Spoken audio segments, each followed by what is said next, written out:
పాకిస్తాన్ ఆక్రమిత కశ్మీర్లో పాకిస్తాన్ ప్రభుత్వానికి వ్యతిరేకంగా భారీ నిరసనలు ఊపందుకుంటున్నాయి. అవామీ యాక్షన్ కమిటీ నేతృత్వంలో కొనసాగుతున్న ఈ ఆందోళనలు మరింత తీవ్రతరం చేయనున్నాయి.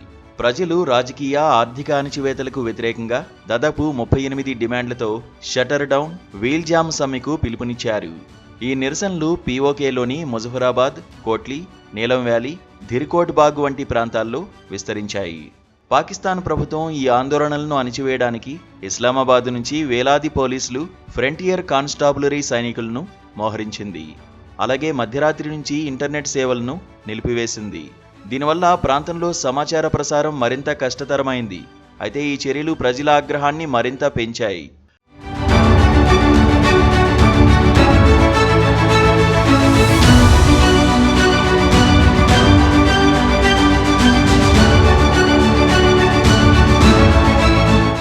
అవామీ యాక్షన్ కమిటీ నేత షౌకత్ నవాజ్ మీర్ మాట్లాడుతూ 70 ఏళ్లకు పైగా పీఓకే ప్రజలకు ప్రాథమిక హక్కులు కూడా అందలేదన్నారు.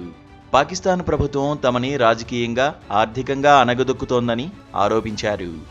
ఏఏసీ 38 పాయింట్ల చార్టర్లో మౌలిక సంస్కరణలు, పొటాటో, విద్యుత్పై అవసరమైన సబ్సిడీలు, పాకిస్తాన్లో స్థిరపడిన కాశ్మీరీ శరణార్థులకు కేటాయించిన 12 అసెంబ్లీ సీట్లను రద్దు చేయాలని డిమాండ్ చేస్తున్నారు. మంగ్లా, నీలం జలం డ్యాంల నుంచి విద్యుత్ ఉత్పత్తిని స్థానికులకు ప్రయోజనకరంగా మార్చాలని వాళ్లు డిమాండ్ చేస్తున్నారు. ఈ డిమాండ్లు అమలు కాకపోతే నిరసనలు అనిర్దిష్ట కాలం కొనసాగుతాయని వారు హెచ్చరించారు. ఇది ఇస్లామాబాద్ ఆక్రమణకు వ్యతిరేకంగా ఒక బలమైన సందేశమని స్పష్టమవుతోంది. పీఓకే ప్రజల ఆర్థిక కష్టాలు ఈ నిరసనలకు ప్రధాన కారణం.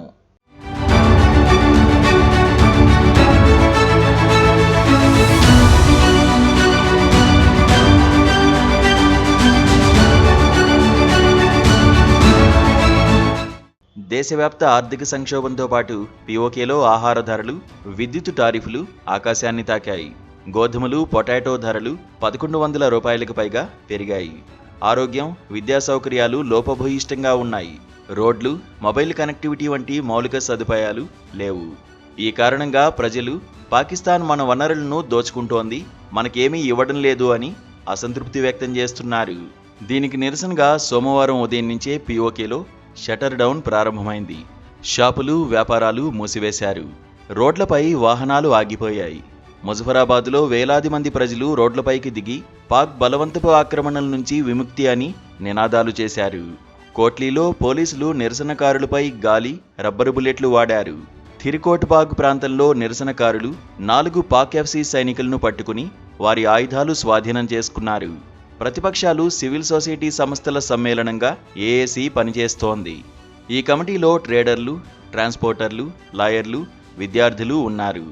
ఏఏసీ నిర్వాహకులు ప్రభుత్వం తమ డిమాండ్లపై చర్చలకు ముందుకు రావాలని కోరారు. అయితే పాకిస్తాన్ ప్రభుత్వం ఈ డిమాండ్లను పట్టించుకోకపోతే స్వాతంత్ర్యం కోసం పోరాడతామని అంటున్నారు. ఈ ఆజాదీ మొదలైతే ఇది పాకిస్తాన్కు ఒక పెద్ద షాక్గా మారచ్చు. ఎందుకంటే బలూచిస్తాన్లోని నిరసనల మాదిరిగా ఇది విస్తరించవచ్చు. ఈ ఘటనలు సోషల్ మీడియాలో వైరల్ అవుతున్నాయి.